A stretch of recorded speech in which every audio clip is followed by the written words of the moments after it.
Hello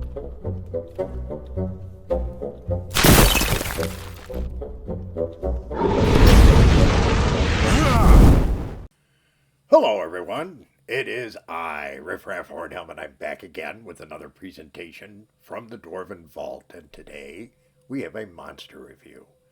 As we approach ever closer to All Hallows Eve, we're getting closer to wrapping up this rather lengthy list of undead turnable creatures, and today it's the Ghost. Ooh, the Ghost. That probably the most famous of all the undead creatures is probably the Ghost. Every culture, all over cultural references, film, movie, song, you name it, it's there. But this is the Ghost in Dungeons and Dragons, and it comes to us from the Monster Manual, the original Monster Manual, which was used with Basic Dungeons and Dragons and Advanced Dungeons and Dragons, or what's typically known as 1E. So the Ghost has been around a long time, and it is one of the strongest undead creatures in the entire pantheon of undead, and it's ranked that way when you see it on the chart for turnable creatures, what it requires a cleric to be able to roll, and what level they have to be in order to even to have a chance of turning a ghost. Now, these very singular creatures, there's only one ever appearing at a time, have 10 hit dice. Like one other undead out there, they have this kind of dual armor situation, armor class. They operate primarily in the ethereal plane. If you encounter them in the ethereal plane, it's an 8 armor class. If they semi-materialize in the primaterial plane, then they have a 0 armor class. So it depends on the circumstances. Now, they're lawful evil. They're highly intelligent. They are the result. You can look at it, as it says in the book, either as a reward or a curse for an exceptionally evil person at the time of their death gets converted into a ghost. Because they were an exceptionally evil person, that obviously has some things that go along with it. They hate all goodness. They hate life.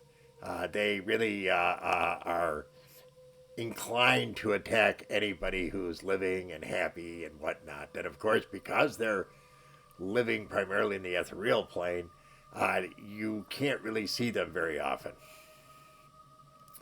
And they primarily come out at night, being evil and undead and all that kind of good stuff.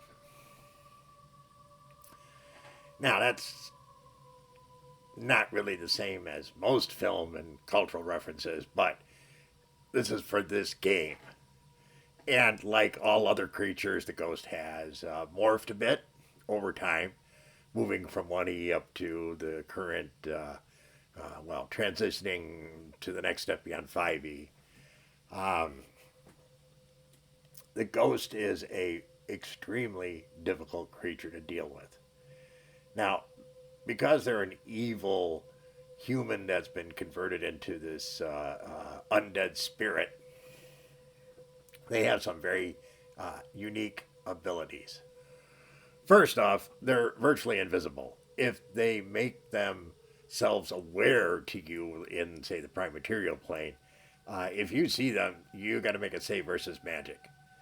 And if you don't make the save, you're going to lose 10 years of your life. And you're going to run away in total fear, screaming, that kind of stuff for 2 to 12 turns. That's a pretty drastic effect just from seeing one. Now, what else can they do to you? Well, some of it depends on where they are when they try to attack you. If you're within about 60 feet of them, they have the opportunity to cast a magic jar spell on you. And, of course, you're going to save versus magic.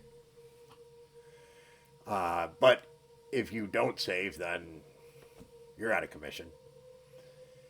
And they also have some powers that, this whole fear thing. Um, if you're a 6th level or higher cleric, you're not affected by it. Once you're, I think it's, I can't remember what level, at a certain point, other characters are also less affected in the sense that they get +2 to their savings throw above a certain level. Already pretty complex character, I'll tell you. And then on top of everything else, if they decide to semi materialize and attack, that's also really bad. That's when they go to a 0 armor class. That's when a silver weapon will strike them, but only do 50% damage.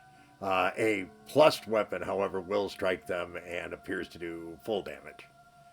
Um, if you're in that situation and they reach out and touch you and actually are successful in a hit, you lose between 10 and 40 years of your life. Now, that's not necessarily the end of the world if you're an elf.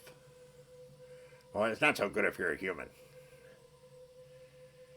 These are very scary creatures. If you run into a ghost, your best option is to have a very strong cleric with you, or to stay the hell away. Uh, because they're so fixed in the ethereal plane, if you really want to do serious damage to them, your best option is to be in the ethereal plane in order to engage with them in combat. Then they have an armor class of 8, and even with 10 hit dice, it's going to be a lot easier to try and whittle them down. If you're in the prime material plane, that's not a good place to be. A ghost is a very, very effective undead creature. There's absolutely no two ways about it. And one very important thing to remember is if you're going to engage this creature with spells, you have to be in the ethereal plane. That's when they're effective. Now, this doesn't really have any specific percentage magic resistance. Obviously, the armor class when you're in the ethereal plane is much more manageable. But one thing you have to be very careful about, if a ghost is able to slay you, okay, and in this case it would be aging you until the point of death, or magic jar spell and destroying the results, you're dead. And that's true for any humanoid creature. So it's not just humans that are affected this way, it's also dwarves, elves, gnomes, etc. Pretty nasty result for one single creature. That, in the prime material plane, with a 0 armor class and being mostly ethereal, and a lot of hit points, and all it has to do is touch you, that's not going to be very attractive. That, of course, is why us dwarves, we're smart. We stay away from any place that's considered haunted. Any place that's like undead related, that's just not for dwarves. We don't need any of that. I mean, honestly, we don't even like watching scary movies. So, in talking to the greater Hornhelm community, we talked to the various dungeon masters involved about a ghost and how they would rank it. And not surprisingly, they ranked this one pretty high. Not as high as I thought they would, but it got a very consistent 7.5 to 8. Now, my own opinion is this is kind of a solid 8 to me, so I guess it's not that far off. Talking to players, they didn't seem to be as frightened of this one as they were, say, a specter or a vampire, because it didn't take away levels. But that also depends on how your DM works that out with the player involved. So in talking to the players, the final result was is they came back and said that this was anywhere between a 7 and 8.5. But more of them tended to put it down like around 7. Some of it, I think, is not every player has encountered a ghost. It's a more difficult creature to run as a DM because of the way in which it operates. There's a lot more thought involved. When you start doing things across planes, it gets a little more complex. And maybe that just makes it less attractive for DMs to include in a dungeon, especially with all the various quirks and powers that these have. Bottom line is that this is a very effective undead creature, and it ranks, like I said, as one of the higher ones in the table for turning. So higher being more difficult to turn, requiring a higher level cleric and a better roll. So it certainly is effective. And if you're a DM and you're doing an undead dungeon, well, why not? I mean, Halloween's coming up, right? A ghost is perfect for that. That'll scare the crap out of your players. And if it turns them into doddering old fools, well, everybody gets a laugh out of that, right? In any case, that, my friends, is the ghost. We hope you found this interesting, amusing, entertaining, all that kind of good stuff. If you did, please be so kind as to leave us a like. Consider subscribing, share with your friends, leave us a comment. But by all means, come back and see us again real soon. We thank you so much for your kind support. Take care, everyone. And remember, dwarves rock!